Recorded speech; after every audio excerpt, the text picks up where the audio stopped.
In June, the man behind 6 companies became, for a few hours, the first person in history worth $1 trillion. And the money is the least interesting thing about him. Start with rockets. Last year, SpaceX launched a Falcon 9 on average every 2 days, 165 flights, more than every other country on Earth put together, because it lands the rocket and flies it again. Those rockets are wrapping a shell around the planet.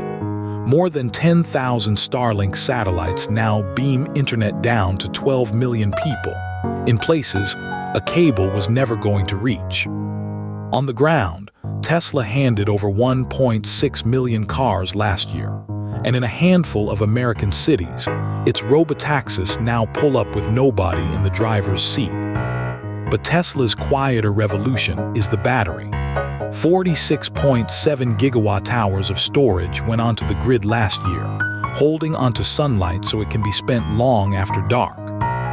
In Memphis, a machine called Colossus wires together more than 500,000 processors to train the Grok AI, one of the largest computers ever assembled under a single roof. And in a small group of paralyzed patients, a coin-sized Neuralink chip reads the brain directly, letting them move a computer cursor with nothing but a thought. Underneath all of it is one method: break a problem down to raw physics, then build the factory that makes the answer, and own every link in the chain. The catch is concentration. One person now steers rockets, cars, the power grid, a leading AI, and a brain implant. And the deadlines he promises, from humanoid robots to a cheap self-driving cab, slip again and again. The next test is already set. SpaceX absorbed the AI company, then went public at close to $2 trillion.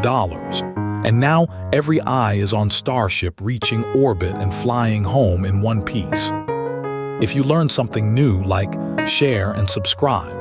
New data stories every week on Graph Gravity.